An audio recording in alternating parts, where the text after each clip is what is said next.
चलिए आइए जी, क्वेश्चन है हमारा। सबसे पहले तो ये कहाँ से है भैया जी? ये गेट एसी 2022 से है। क्वेश्चन इतना बड़ा लंबा चौड़ा, ओ माय गॉड, 2022 में क्वेश्चन आया। देखते हैं जरा कि इस टाइप के क्वेश्चन आप करके जाते हैं, छोड़ के जाते हैं या समझते हैं नहीं। e to the power a denotes the exponential of a square matrix A। पहले इंफॉर्मेशन आपकी खोपड़ी में डिनोट हो गई। ठीक, आगे बढ़े आप। हमने बोला suppose lambda is an eigen value and v is the corresponding eigen vector of a। a का आइगन वैल्यू लेम्बडा, a का आइगन वेक्टर v, और एक और इंफॉर्मेशन दे दी, a का exponential matrix e to the power a। हाँ तो वही तो होगा। आगे क्या है? Consider the following statements. Statements आने लग गए गेट एग्जामिनेशन में, क्योंकि जनरली आपने देखा होगा स्टेटमेंट्स आते हैं इंजीनियरिंग सर्विसेज एग्जामिनेशन में, लेकिन अब गेट भी अछूता नहीं रहा। तो यहां से क्या क्लिक किए जी? सर समय मिला तो ईएसी की भी पीवाईक्यू देख ले। क्या समय मिले तो देख ले, अदरवाइज इतनी कोई बड़ी चीज नहीं है। ओके, स्टेटमेंट पहला है, sir e to the power lambda is an eigen value of e to the power a। Oh my God, बिल्कुल भी समझ में नहीं आया। e to the power lambda is an eigen value of e to the power a। ये क्या कह रहा भाई, मेरे को दर्द हो रहा सिर में। दूसरा बोलता है v is an eigen vector of e to the power a। बिल्कुल भी समझ में नहीं आता जी। यही समझ में नहीं आता, आगे पढ़ के मैं क्या करूंगा? क्योंकि आगे मेरे से पूछा जा रहा है which one of the following options is correct. Statement 1 is true। और ये तो मेरी सवाल ही नहीं उठती जी, मुझे समझ में ही नहीं आया क्वेश्चन, लेकिन फिर भी मैं समझने की कोशिश करता हूँ। जितना नॉलेज आपने मेरे फुल कोर्स से लिया है वो सब अप्लाई करते हैं, ये क्वेश्चन का बाप भी बनेगा जी। ओके, समझते हैं क्या क्या दिया हुआ है। हमें दिया हुआ है कि a का आइगन वैल्यू कौन ठहरा? लेम्बडा ठहरा। a का आइगन वेक्टर कौन ठहरा? v। ओके, ये इंफॉर्मेशन दी। अब आपसे बोल रहा है इस a का एक्सपोनेंशियल टर्म यदि निकालना चाहोगे तो ऑब्वियस सी बात है e to the power a होगा। ये इंफॉर्मेशन दी हुई है। अब दो स्टेटमेंट दिए हुए हैं। पहला है कि e to the power lambda is an eigen value of e। अच्छा, यानी कि इसकी यदि आइगन वैल्यू निकालोगे तो वो e to the power lambda होगी, ये कहा जा रहा है। और हमको बताना है कि ये स्टेटमेंट सही है कि गलत। क्वेश्चन में अभी तक दिया हुआ था a की आइगन वैल्यू लेम्बडा जी, a का आइगन वेक्टर v जी, a का एक्सपोनेंशियल टर्म होता है e to the power a, और उस e to the power a का आइगन वैल्यूज निकालोगे तो वो e to the power lambda होती है। ओ, अब कैसे करें इस क्वेश्चन को? रंगीला और रुस्तम दोनों हाथ खड़े कर दिए। रुस्तम को समझ में नहीं आ रहा कि करूं कैसे, और रंगीला तो समझ ही नहीं पा रहा कि क्वेश्चन क्या कहना चाह रहा है। अच्छा, फिर भी कोशिश करते हैं। सर एक मैट्रिक्स A हुआ जी, हाँ, उसका e to the power a कैसे निकालें जी? ये तो कुछ समझ में ही नहीं आ रहा है सर, क्या कहना चाह रहे? e to the power a पे फोकस करेंगे। कैलकुलस में अगेन हम पढ़े सीरीज, एक्सपोनेंशियल सीरीज। किसकी series? e to the power x, exponential series हमने इसको बोला ना। तो हमने वहां पे क्या पढ़ा? देखो हमारे दिमाग में कहीं से भी क्लू नहीं है, लेकिन एक क्लू है हमारे पास, और वो क्या है? e to the power a पे फोकस किया जाए। हमने पढ़ा कैलकुलस में e to the power x को एक्सपांड करते हो तुम तो आता है 1 plus x square by factorial 2 plus x cube by factorial 3 plus so on. दिया था। इससे क्या मिलेगा? देखते हैं जरा क्या मिलता है। e to the power a, यदि हमारे पास एक मैट्रिक्स है तो इसका एक्सपांशन, सबसे पहले तो या मैं ये कहूं कि आपके पास जो भी मैट्रिक्स दिया होगा उस मैट्रिक्स का आप ये सीरीज में वैल्यूज रखते जाएं तो आप पाएंगे, क्या पाएंगे? कि e to the power a की वैल्यू वही होगी जो इस सीरीज की होगी। ऑब्वियस सी बात है। अब जी हमने देखा a और लेम्बडा को एक साथ रिप्लेस कर सकते हैं जी। कर सकते हैं कि नहीं कर सकते? सर बिल्कुल कर सकते। हमने क्या पढ़ा था? मान लो a की आइगन वैल्यू लेम्बडा हुई, सो 1 प्लस a की कितनी होगी जी? 1 प्लस लेम्बडा होगी। हमने देखा था कि नहीं? हमने ये भी देखा था, मान लो आपसे 1/a की पूछ ले तो हम 1/लेम्बडा बोलते थे बड़े शिद्दत से। अरे बहुत सारी चीज़ें हैं ऐसे हमने पढ़ी है, यस और नो। तो अब यहाँ पे ए से लेमड़ा को रिप्लेस कर सकते हैं, ये तो हम बिल्कुल सीखे निहायती तौर पे। तो यदि आप कर दोगे तो इसकी eigen value e to the power a की आइगन वैल्यू क्या हो जाएगी, आइगन वैल्यू के टर्म में लिख रहा हूं मैं, इसको हटा, e to the power a नहीं रहा, आइगन वैल्यूज, तो हो जाएगी 1 plus lambda square by factorial 2 lambda cube by factorial 3 and so on. अब ये e to the power lambda कहलाएगा जी। तो यहां से एक बात समझ में आ गई, वो क्या sir, e to the power lambda is the eigen value of e to the power a। समझे, बिल्कुल समझ गए जी। ये कैसे हुआ, ऑलरेडी पढ़े जी, क्या मक्खन की तरह क्लियर है हमको? हाँ बिल्कुल क्लियर है।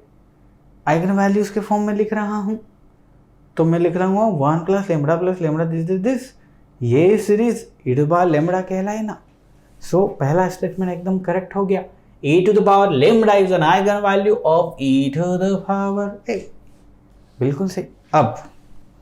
अब a की आइगन वेक्टर v हुई but corresponding to the eigen value lambda.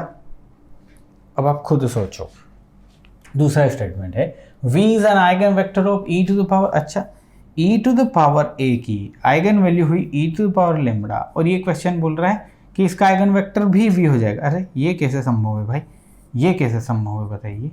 v तो सिर्फ और सिर्फ करस्पॉन्डिंग टू लेमड़ा ही पॉसिबल है, e to the power lambda के रिस्पेक्ट में v होगा? ना होगा, ये गलत है। तो क्या सही हुआ फिर? Statement 1 is true and statement 2 is false. समझ में आ गया क्या था इस क्वेश्चन में? आईटी सोच रहा था कि कितना दूर तक सोच पाते हो। आजकल के पैटर्न में तो आप देखोगे, आपके टेक्निकल सब्जेक्ट में भी आप देख रहे होंगे कि कहीं से दो अलग अलग कॉन्सेप्ट को मर्ज कर दिया जाता है। यदि इस सीरीज में एकदम क्लियर है कि e to the power a को आप एक्सपांड करके समथिंग कर सकते, तो आपकी खोपड़ी में ये क्रैक हो जाएगा इमीडिएटली। अब आपको टफ लगेगा क्या? नहीं, आप में से बहुत सारे लोग इसको पढ़ के समझ ही नहीं पाए होंगे कि कवि कहना क्या चाहता है। समझे ना जी, करेंगे ना जी। अब देखो, ये एक्सपोनेंशियल कॉन्सेप्ट बड़ा निराला है, बड़ा निराला कॉन्सेप्ट है। तो इस कॉन्सेप्ट से और हम चीज़ें सीखते हैं जरा, ये बहुत इंपॉर्टेंट चीज़ है आपके लिए, ध्यान रखना। सपोज मैं आपके सामने लिख दिया 1002 और आपसे पूछ लिया e to the power a बताइए, तो अब आपकी सिट्टी पिट्टी सब गुल हो जाएगी कि नहीं हो जाएगी? लेकिन हम आपको सिखाते हैं, इसको फील करवाते हैं, ठीक है, कि e to the power a की वैल्यू क्या होगी if this is the question. पहले आप खुद करें और फिर इधर देखें। प्रॉमिस कर रहे हैं ना? ठीक है, प्रॉमिस कर रहे हैं। कैसे करेंगे? देखो, e to the power a यदि हमारे पास हो तो उसको मैं एक्सपांड कर सकते हैं, this plus a square upon factorial 2। आगे की टर्म नहीं लिख लूँ, आप समझ जाओगे ना सर? समझे कि समझे बैठे हम, बहुत बढ़िया राजा, ठीक है। अब देखो, इसका एक जनरल फॉर्मूला क्या मैं लिख सकता हूँ कि e to the power a is equal to summation of, infinity तक ले लेते हैं जी। चलिए, n को हम कहाँ से शुरू करते हैं देखते हैं। इसकी टर्म बनाते हैं a की power n and term, and this is n factorial. n को 0 से शुरू करते हैं, तो पहली टर्म क्या बनेगी? a की पावर 0 अपॉन 0 फैक्टोरियल 1 बनेगी, 1 है। दूसरी power n is equal to 1, a की पावर a की पावर 1 इज 1, a बन गया। अब 2 लाते हैं, so a square by 2 factorial. Yes, ये टर्म इसका संक्षिप्त रूप हुआ जी। ये आपने छोटे पैकेट में भर दी, जो भी पैसा पड़ा था ना अपने एटीएम में भर दिया, तो एटीएम का पैसा इज इक्वल टू जो आपने भरा, ठीक है, ओके, समझ में आता है। सर ऐसा लिख सकता हूँ? बिल्कुल लिख सकते हैं। चलिए फिर आइए भैया, लिख सकते हैं। तो e to power a calculate करना है हमें, ठीक है। So e to the power a is equal to 1 upon summation भी लिखेंगे, this is summation n is equal to 0 से इन्फिनिटी a की power n divide by n factorial. ठीक, अब a की पावर n कहाँ है a, ये रहा a की पावर n करना है हमें, और a क्या है हमारे पास, a है ही। तो जब भी डायगोनल टाइप का मैट्रिक्स हमारे पास हुआ, तो जब आप इसकी पावर निकालोगे ना, तो कुछ नहीं, इनकी भी पावर n करनी है आपको, इसकी भी पावर n, इसकी भी पावर n, सारे टर्म की पावर n हो जाएगी यदि ये डायगोनल हुआ तो। इस लिहाज से यदि देखा जाए तो ये हो जाएगा e to the power a is equal to, अंदर पहुंचा देते हैं समेशन को, समेशन भी साथ में जा रहा ना, हाँ यस, 1 की पावर, मतलब यहाँ सिर्फ और सिर्फ n फैक्टोरियल बचेगा ना, बिल्कुल, ये शून्य है, ये शून्य है, ये समेशन है, n इज इक्वल टू 0 से इन्फिनिटी 2 की power n upon n factorial. बताओ कोई दिक्कत है क्या आपको? क्या किया मैं, ये a मैट्रिक्स हुआ, a की पावर n क्या हुआ, ये हुआ, ये जब मैं यहाँ रखा तो ये बन गया, और n फैक्टोरियल डिवीजन में है, पूरा अंदर मल्टीप्लाई कर दिया, 0 है, फर्क नहीं पड़ता। ये तभी पॉसिबल है जब डायगोनल मैट्रिक्स है हमारे पास। अच्छा जी, अब आप खुद को समझ में आ जाएगा कि आंसर आ चुका है 1 अपॉन n फैक्टोरियल।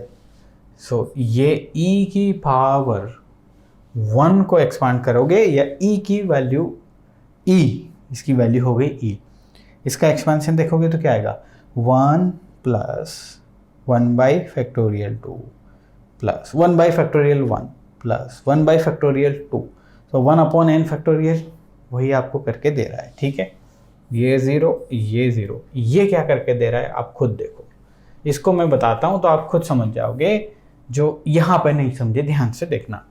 2 की power n upon n factorial, इसको एक्सपांड कर रहा हूँ, खोल रहा हूँ, ठीक है, because summation n is equal to 0 से इन्फिनिटी, इसको खोल रहा हूँ, 0 रखा मैंने, सो ये 1 प्लस 2 की पावर 1, सो ये हो गया 1 फैक्टोरियल लाइक दिस। 2 की पावर कितनी, 2 की पावर अब यहाँ पे आएगी 2, और ये हो जाएगा 2 फैक्टोरियल प्लस 2 की power 3 upon 3 factorial and this. अब हमने क्या पढ़ा था, 1 plus x square by this plus, ये किसकी सीरीज बनी, e की पावर 2 की। अरे वाह सर, मजा ला दिया, e की पावर 2। तो जब भी डायगोनल टाइप का कहानी हो और एक्सपोनेंशियल पूछ लिया जाए तो आपको कुछ नहीं करना, इन डायगोनल एलिमेंट को ऊपर पहुंचा दो, e की पावर पे पहुंचा दो, e की पावर 2, कहानी खत्म। समझे? हाँ समझ गए सर। सेम कहानी आप अपर ट्रायंगुलर मैट्रिक्स में भी कर सकते हैं, लेकिन मान लो इसमें सारे एलिमेंट भरे होते, ये पूरा भरा होता, तो फिर आपको बेसिक तरीके से करने में नानी याद आ जाती। वो हमारा मैटर भी नहीं है आज का, ठीक है, लेकिन फिर भी होमवर्क लेते जाओ, ट्राई करना, खुशी होगी। मैट्रिक्स है मेरे पास A 1 0 2 1, ये है, और आप e to the power a find कीजिएगा, बहुत आनंद आएगा, और कर दिए तो कॉन्फिडेंस अलग से। मिलते हैं फिर अगली क्लास में किसी अनदर PYQ के साथ। Bye bye.